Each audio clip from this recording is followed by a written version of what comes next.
اللهم صل على سيدنا ومولانا محمد وبارك وسلم صلاة وسلام عليك يا رسول الله صلى الله تعالى عليه وسلم.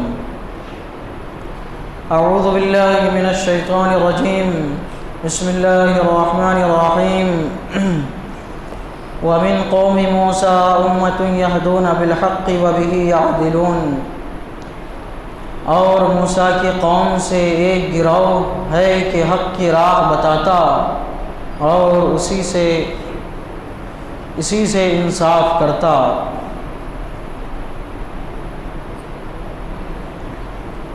پچھلی آیت میں یہ بیان ہوا تھا کہ ایک فرقہ تھا عیسوی فرقہ جو حضور صلی اللہ تعالیٰ علیہ وسلم کو نبی تو مانتا تھا لیکن صرف اہل عرب کے لیے وہ نبی مانتا تھا، دوسرے لوگوں کے لیے نبی نہیں مانتا تھا. تو اللہ تبارک و تعالیٰ نے اس کا رد فرمایا اور یہ فرمایا کہ بادشاہت میری سارے زمین و آسمان کے لیے ہے، تو میرے محبوب صلی اللہ تعالیٰ علیہ وسلم کی نبوت و رسالت بھی سارے جہان والوں کے لیے ہے.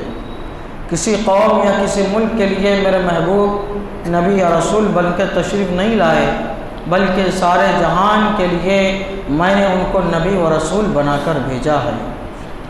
اللہ تبارک و تعالیٰ پھر حضرت موسیٰ علیہ السلام کی ایک قوم تھی، اس کا ذکر فرما رہا ہے. اور موسیٰ کی قوم سے ایک گروہ ہے کہ حق کی راہ بتاتا اور انصاف کرتا ہے. حضرت موسیٰ علیہ السلام کی قوم سے مراد یہاں پہ آپ کی نسبی قوم ہے. وہ حضرت یعقوب علیہ السلام کی اولاد میں سے جو تھے. اللہ تعالیٰ فرماتا ہے آپ کی قوم سے ایک امت تھی، ایک گروہ تھا.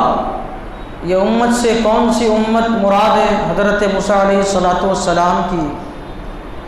حضرت موسیٰ علیہ السلام کے زمانے کے وہ بنی اسرائیل مراد ہے جو بچھڑے کی پوجا سے محفوظ رہے تھے. 6,20,000 لوگ تھے، تو 6,08,000 لوگوں نے بچھڑے کی پوجا کی تھی اور 12,000 لوگ محفوظ رہے تھے. تو اللہ تبارک و تعالیٰ یہاں پہ ایک قول کے مطابق انہیں کا ذکر فرما رہا ہے کہ موسیٰ علیہ السلام کہ قوم کا ایک گروہ حق کی راہ بتاتا تھا، یعنی ان کو اس سے منع کرتا تھا، روکتا تھا، ٹوکتا تھا. اور دوسرا قول یہ ہے کہ اس سے مراد حضور صلی اللہ تعالیٰ علیہ وسلم کے زمانے کے یہود و نصارہ ہے جو ایمان لائے. یعنی پہلے یہود تھے، بعد انہوں نے اسلام قبول کیا، پھر لوگوں کو مذہب یہودیت سے روکا اور کہا کہ اسلام لاؤ، یہ نبی جو ہے وہ سچے نبی ہے. جیسا کہ حضرت عبداللہ بن سلام رضی اللہ تعالیٰ عنہ یہ یہودیوں کے بہت بڑے عالم تھے، توریت کا علم ان کے پاس تھا. اسلام قبول کیا، لوگوں کو اس کی طرف رغبت دلائی اور ان کے راغب کرنے سے کئی سارے یہودیوں نے اسلام قبول کیا. اور ایک قول یہ ہے کہ یہاں پہ جو امت مراد ہے وہ ایک خاص قسم کے لوگ ہیں، خاص قسم کی امت ہے جو حضرت موسیٰ علیہ السلام کے زمانے کے بعد کے ہے. حضرت موسیٰ علیہ السلام کے بعد حضرت یوشع علیہ السلام بنی اسرائیل کے نبی ہوئے. حضرت یوشع علیہ السلام تک تو ان کا معاملہ ٹھیک ٹھاک رہا بنی اسرائیل کا، لیکن حضرت یوشع علیہ السلام کے انتقال کے بعد ان کے حالات بہت بدتر ہو گئے. انہوں نے کفر کیا، شرک کیا، بدعملیاں کی، مجرم بڑے بڑے جرموں کا ارتکاب کیا، یہاں تک کہ حضرات انبیاء اکرام علیہم السلام کو بھی انہوں نے شہید کیا معاذ اللہ رب العالمین. یہ بے راہ روی ان کے اندر بہت بڑھ گئی تھی، لیکن ان کے اندر جو ہے وہ 12 گروہ تھے جن کو اسباط کہا جاتا ہے. تو 11 گروہ جو تھے وہ بے راہ روی کا شکار ہو گئے تھے، لیکن ایک گروہ ایسا تھا جو بے راہ روی کا شکار نہیں ہوا تھا، وہ حق پر قائم تھا اور اپنے آپ کو ان سے الگ رکھتا تھا اور ان کو برے کاموں سے منع کرتا تھا اور ان کے اندر جو ہے اصلاح کا پیغام ان کو پہنچاتا تھا، تبلیغ کرتا رہتا تھا.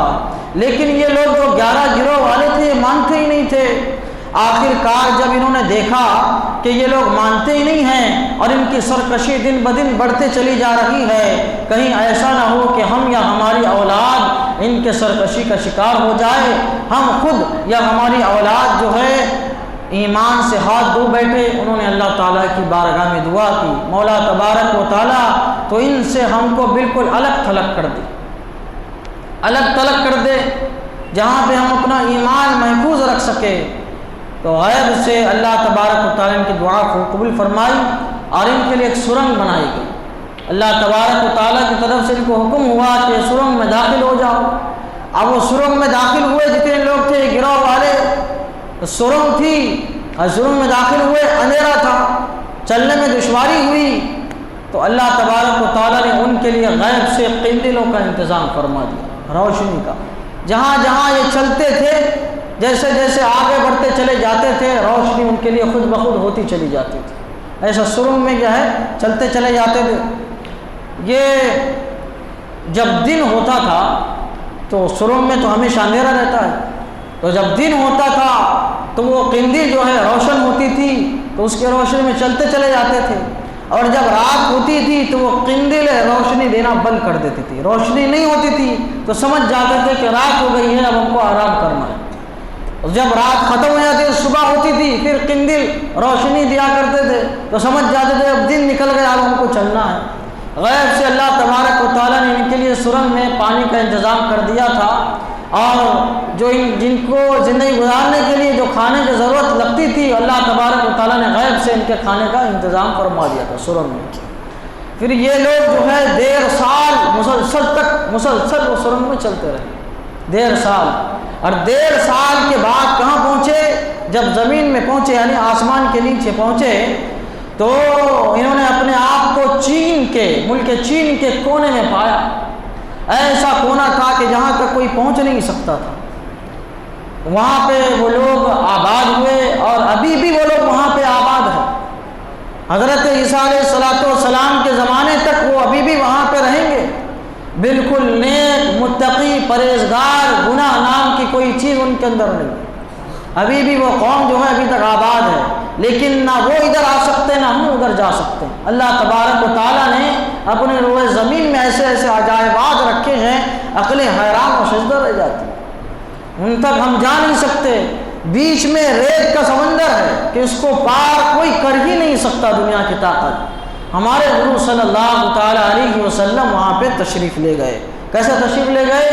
جب معراج کی رات ہوئی تو حضور صلی اللہ تعالیٰ علیہ وسلم نے حضرت جبرائیل علیہ السلام سے فرمایا کہ اللہ تعالیٰ نے قرآن میں ایک قوم کا ذکر فرمایا ہے، موسیٰ علیہ السلام کی قوم کا، تو میں اس قوم سے ملنا چاہتا ہوں۔ حضرت جبرائیل علیہ السلام نے عرض کیا، یا رسول اللہ، دشوار نہیں ہے میرے لیے، 13 دن لگیں گے، 13 راتیں مجھے لگتے ہیں وہاں پہنچنے میں۔ تو یا رسول اللہ 13 دن 13 رات کا وہ راستہ ہے، لیکن آپ دعا فرما دیں تو اللہ تبارک و تعالیٰ جو ہے انتظام فرما دے گا، حکم فرما دے گا۔